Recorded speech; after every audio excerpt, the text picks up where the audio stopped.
அனைவருக்கும் வணக்கம். நான் உங்கள் ஐயனார். ஜெர்மனியினுடைய மிக முக்கியமான ஒரு கண்டனத்தை நாம் இப்பொழுது பதிவு செய்தே ஆக வேண்டும். ஜெர்மனி எப்படி இந்தியாவினுடைய இந்த பிரச்சனையில் தலையிட்டு இருக்கு அப்படின்றது ரொம்ப அவசியம்.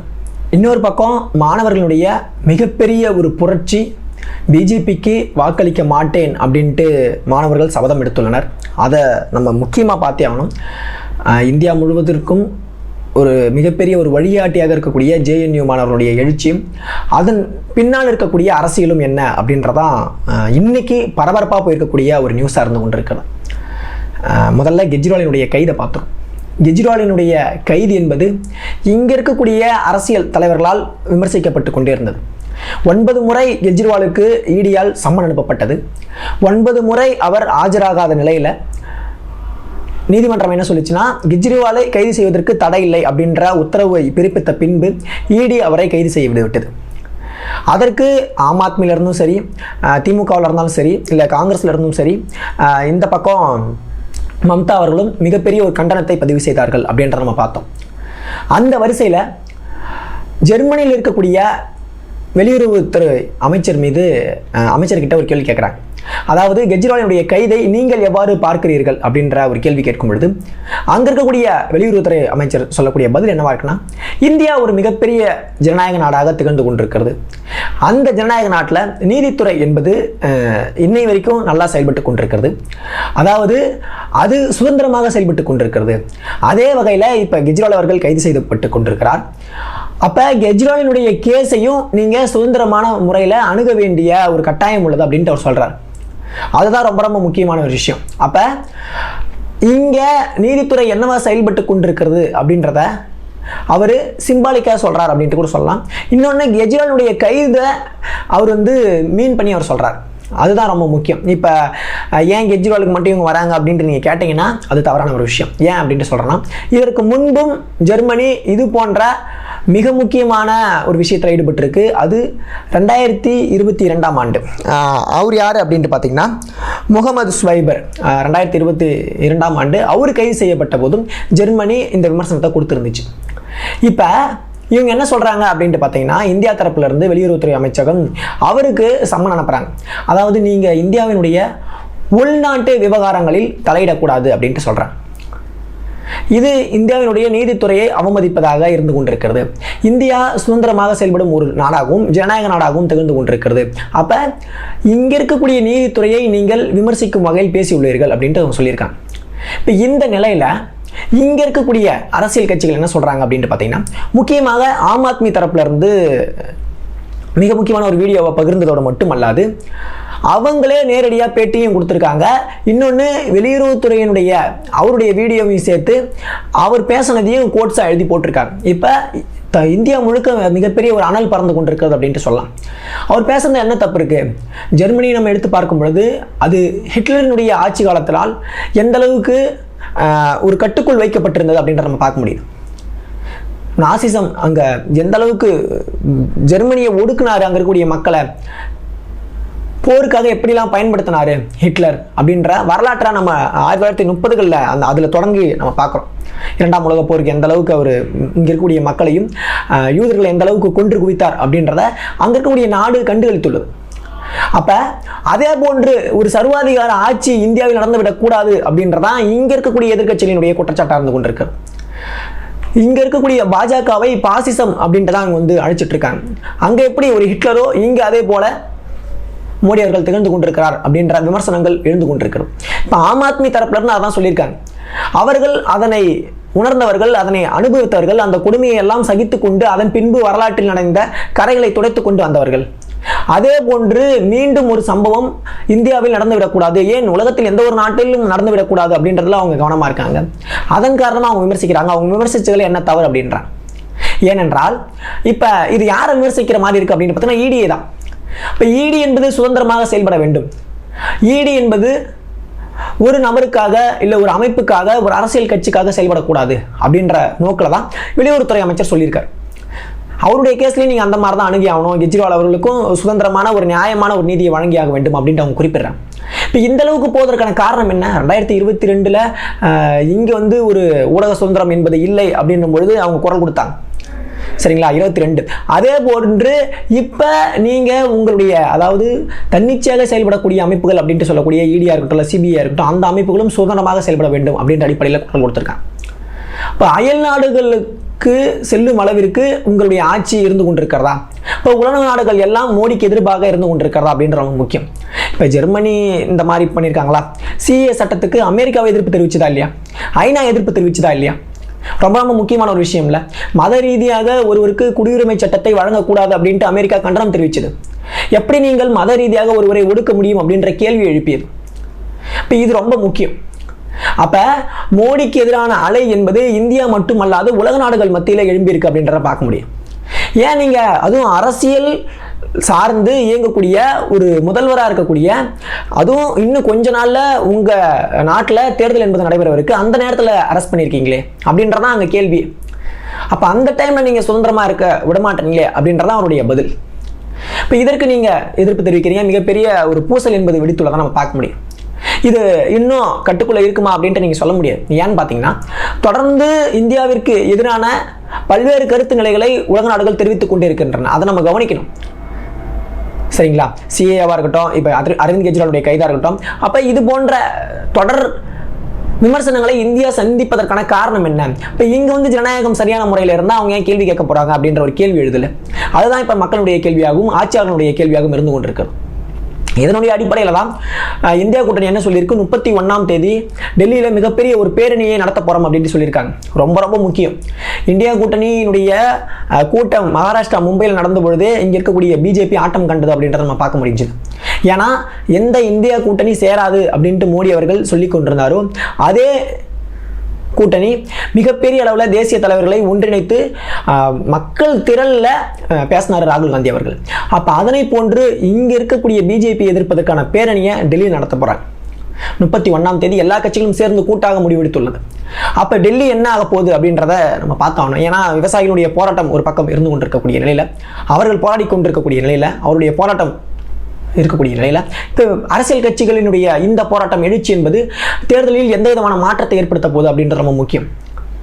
அதே வேளையில் இப்போ டெல்லியில் மிக முக்கியமான ஒரு சம்பவம் நடைபெற்றிருக்கு, ஜேஎன்யூனுடைய தேர்தல்.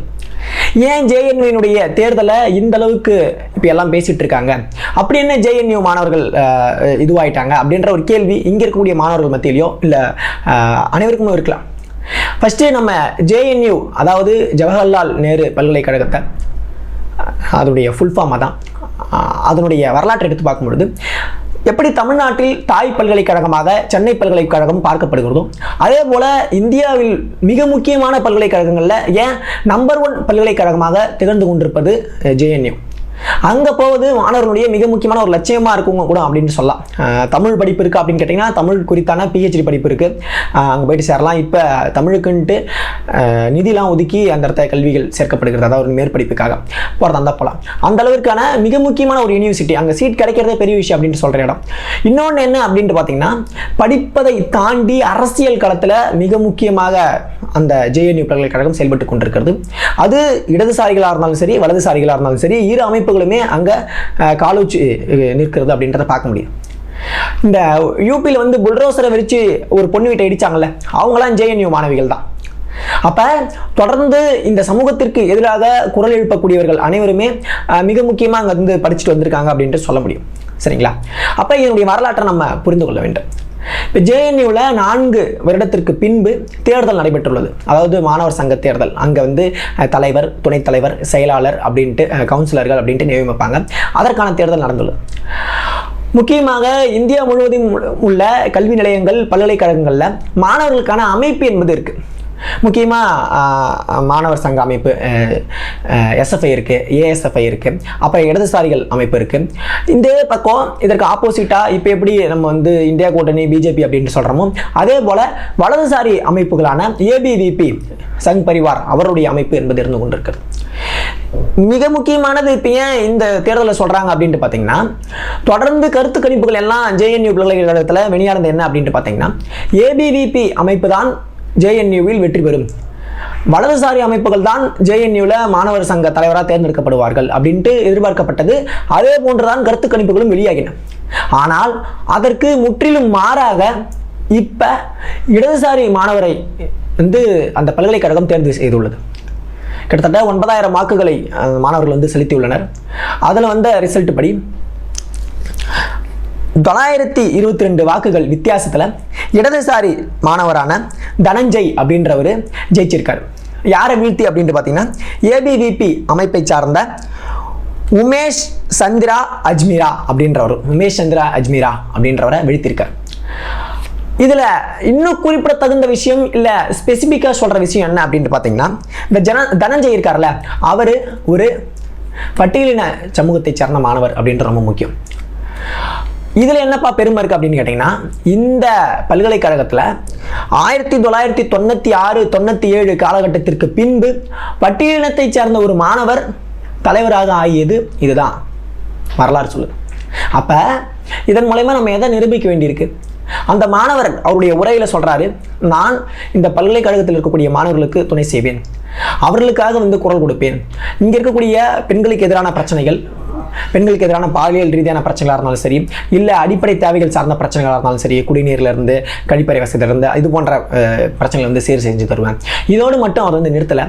அதாவது இங்கே சமூகத்திற்கு எதிராக, இங்கே இருக்கக்கூடிய பிரச்சனைகளுக்கு எதிராக போராடக்கூடிய மாணவர்கள் மீது பல்வேறு வழக்குகள் என்பது பதியப்பட்டுள்ளன. அதன் மீது எதிர்த்து போராடுவேன், குரல் கொடுப்பேன் அப்படின்ட்டு சொல்லியிருக்காரு. அப்ப ஏபிவிபி ஜெயிக்கும் அப்படின்ட்டு உங்களுடைய கருத்து கணிப்புகள் எல்லாம் சொல்லி கொண்டிருந்த நிலையில உங்களுடைய சங் பரிவார் அமைப்புகள் தான் ஜெயிக்கும் அப்படின்ட்டு நீங்க பெருசா பேசிட்டு இருந்த நிலையில ஜேஎன்யூல மிக முக்கியமான ஒரு பல்கலைக்கழகத்தில் இடதுசாரி மாணவர்கள் ஜெயித்துள்ளார்கள் அப்படின்னு ரொம்ப முக்கியம்.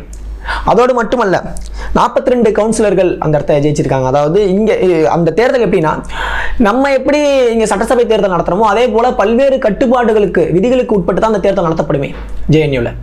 அந்தளவுக்கு முக்கியமான ஒரு தேர்தல். நான் ஏன் ஜேஎன்யூ மீன் பண்ணி எல்லாரும் இப்போ பேசுறதுக்கான காரணம், நான் மட்டும் இல்லை எல்லாரும் பேசுறதுக்கான காரணம் என்னன்னா, அங்கே இருக்க போராட்டம் என்பது இந்தியா முழுவதும் பல்வேறு பல்கலைக்கழகங்களில் பரவக்கூடிய ஒரு போராட்டமாக மாறும். நான் சொன்னல எஸ்எஃப்ஐ, அந்த எஸ்எஃப்ஐ இந்தியா முழுவதும் பல்வேறு கல்வி நிறுவனங்களில் இருக்கக்கூடிய ஒன்று. அங்கே எப்பயுமே எந்த ஒரு மாணவர் போராட்டமாக இருக்கட்டும் ஸ்டார்ட் பண்ணுறது ஜேஎன்யூவில் தான் இருக்கும். ஜேஎன்யூவில் ஸ்டார்ட் பண்ணிட்ட பிறகு தான் அது அங்கேருந்து அப்படியே பரவி இந்தியா முழுவதும் பரவும் அப்படின்ட்டு சொல்லலாம். அப்போ மாணவர்களுடைய ஒரு இணைப்பு என்பது இன்றைய வரையிலும் இருந்து கொண்டிருக்கிறது. இப்போ அவங்க எல்லாம் இணைந்து என்ன முடிவு எடுத்திருக்காங்கன்னா, இங்கே இருக்கக்கூடிய சங் பரிவார் அமைப்புகளை நாம் விரட்டியாக வேண்டும் அப்படின்றதான் மாணவருடைய மிக முக்கியமான ஒரு சபதமாக இருக்குது. இது கல்வி நிறுவனங்களிலும் பரவிவிட்டன அப்படின்றத பார்க்க முடியும். தேர்தல் நேரம் வேற. அப்ப என்ன பேசுறாங்க, மாணவர்கள் அரசியல் படவில்லை, மாணவர்கள் வந்து அரசியல் பட்டாலும் அவர்களுக்கு அனுபவம் பத்தவில்லை அப்படின்ற ஒரு விமர்சனம் வந்துகிட்டே இருக்கு. தொடர்ந்து நான் பேசுறேன்ல, என் மீதே வந்து கமெண்ட் செக்ஷன்ல என்ன சொல்றாங்கன்னா, அனுபவம் வாய்ந்த நபர்களை வந்து பேச வைங்க அப்படின்ட்டுலாம் சொல்றேன். நேற்று ஒருத்தர் வந்து கமெண்ட் பண்ணியிருந்தார். தப்பு இல்லை, அது அவருடைய பார்வை அப்படி என்ன இருக்கலாம். என்னை பொறுத்த வரைக்கும் எல்லாருமே அரசியல் பேசணும் அப்படின்றதான் நான் நினைக்கிறது. அது அனுபவம் வாய்ந்த நபர்களா அனுபவம் இல்லாத நபர்களா அப்படின்றதெல்லாம் பிரச்சனை இல்லை. அனுபவம் வாய்ந்த நபர்கள் அரசியல் தெளிவோடு இல்லை நடுநிலையோடு இருப்பார்களா அப்படின்ற ஒரு கேள்விக்குறி வருது. ஏன்னா நம்ம பல்வேறு நபர்களை பார்த்துருக்கோம், நான் அணுகியிருக்கேன், நான் பேசியிருக்கேன். நான் மட்டும் இல்லை, நம்ம எல்லாருமே ஊடகத்திலையும் பார்த்துருப்போம். அப்போ அவர்கள் எல்லாம் அனுபவம் வாய்ந்தவர்கள், ஒரு 50 வயசு 60 வயசு ஆனவர்கள். அப்போ அவங்கெல்லாம் நடுநிலையோடு இருக்காங்களா? இன்னொன்று கேட்கக்கூடிய கேள்வி என்னன்னா, இப்போ இருக்கக்கூடிய ஊடகங்கள் முதல்ல நடுநிலையோடு இருக்கா? நீங்க அனுபவம் வாய்ந்த நபர்கள் சொல்றீங்களா? அனுபவம் வாய்ந்த ஊடகங்கள் இருந்து கொண்டிருக்கிறது, பல வருடங்களாக செயல்பாட்டில் இருந்து கொண்டிருக்கிறது. இப்போ அந்த ஊடகங்கள் எல்லாம் சரியான நியூஸை போடுறாங்களா? எப்படி வந்து இப்போ இவங்க ஏபிவிபி ஜெயிப்பேன் அப்படின்ட்டு சொல்லிட்டு இருந்தாங்க, எப்படி இருக்கக்கூடிய இடதுசாரி மாணவர்கள் ஜெயிச்சாங்க? எப்படி எஸ்எஃப்ஐ ஜெயிச்சுது? அது ரொம்ப முக்கியம் இல்லை. அப்போ யாருக்கு ஆதரவாக இங்கே இருக்கக்கூடிய ஊடகங்கள் செயல்பட்டு கொண்டிருக்கிறது, அதை நம்ம புரிஞ்சுக்கணும்ல. அப்போ இது என்ன ஒரு கோடு அப்படின்ட்டு பார்த்தீங்கன்னா, இங்கே யாருன்னா ஒருத்தங்க எதனா உண்மையை பேசிட்டானா அவனை ஏதோ ஒரு வகையில் ஒழிச்சு கட்டணும். அப்போ அனுபவம் இல்லை, இல்லை ஒரு காசு வாங்கிட்டாரு அப்படின்ட்டு பல்வேறு விதமான குற்றச்சம்பவங்கள் யாரோ ஒருவர் மீது கரைபடியே சுமத்தப்பட்டு கொண்டே இருக்கின்றன அப்படின்றத நம்ம புரிஞ்சுக்கணும். அதுதான் தொடர்ந்து செயல்பட்டு கொண்டே இருக்கு. அந்த வகையில் நம்ம தொடர்ந்து பேசிக்கொண்டே இருக்கிறோம். அதுதான் நம்முடைய இலக்காகவும் இருந்து கொண்டிருக்கிறது. இப்போ பிஜேபிக்கு எதிரான மிக முக்கியமான ஒரு எதிர்ப்பு என்பது மாணவர்கள் மத்தியில் பெருகி இருக்கிறத நம்மளால் பார்க்க முடியுது. அதை இங்கே இருக்கக்கூடிய ஊடகங்கள் வெளிக்கொணராமல் தேசிய ஊடகங்கள் மறைத்து கொண்டிருக்கின்றன அப்படின்றதையும் நம்மளால் அணுக முடியுது. இந்த ஜெர்மனி விவகாரத்தை நம்ம அப்படி தான் பார்த்தாலும், ஜெர்மனி மிக முக்கியமான ஒரு கண்டனத்தை பதிவு செய்துள்ளது. இந்தியாவை மற்ற நாடுகள் உன்னித்து கவனித்துக் கொண்டிருக்கின்றன அப்படின்றதுக்கு எடுத்துக்காட்டாக தான் நம்ம வந்து பார்க்க முடியும். உங்களுடைய கருத்துக்கள் என்னவா இருக்குது அப்படின்றது ரொம்ப முக்கியம். ஏன்னா உலக நாடுகள் அளவில் இந்தியா பேசப்படக்கூடிய நிலையில் இந்திய குடிமகனாகிய நாம் இப்போ என்ன ஸ்டேஜில் இருக்கோம், நம்ம என்ன முடிவெடுக்கணும் அப்படின்றது ரொம்ப ரொம்ப முக்கியமான ஒன்று. ஏன்னா ராகுல் காந்தி அவர்கள் இங்கிருந்து டெல்லியிலிருந்து லண்டன் பயணம் செல்லும்போது இங்கே இருக்கக்கூடிய ஜனநாயகம் குறித்து அவர் வந்து பேசினார். இந்தியாவில் வந்து இந்த மாதிரி இருக்குது அப்படின்ட்டு. அதற்கு ராகுல் காந்தியின் மீது பல்வேறு விமர்சனங்கள், குற்றச்சாட்டுகள் வைக்கப்பட்டன. ராகுல் காந்தி வந்து இந்திய நாட்டை அவமதித்து விட்டார் அப்படின்ட்டு. ஆனால் இப்போ ராகுல் காந்தி பேசல, யாருமே பேசலை. தானாக முன்வந்து ஜெர்மனி பேசியுள்ளது குறிப்பிடத்தகுந்தது. சரிங்களா? இப்போ இதற்கு இங்கே இருக்கக்கூடியவர்கள் என்ன பதில் சொல்ல போகிறாங்க அப்படின்றத பொறுத்திருந்து பார்ப்போம். உங்களுடைய கருத்துக்களை நம்முடைய கமெண்ட் செக்ஷனில் கமெண்ட் பண்ணுங்கள். தொடர்ந்து நம்ம சேனலோட இணைந்திருங்கள். உங்கள் நண்பர்களுக்கும் ஷேர் பண்ணுங்கள். நன்றி, வணக்கம்.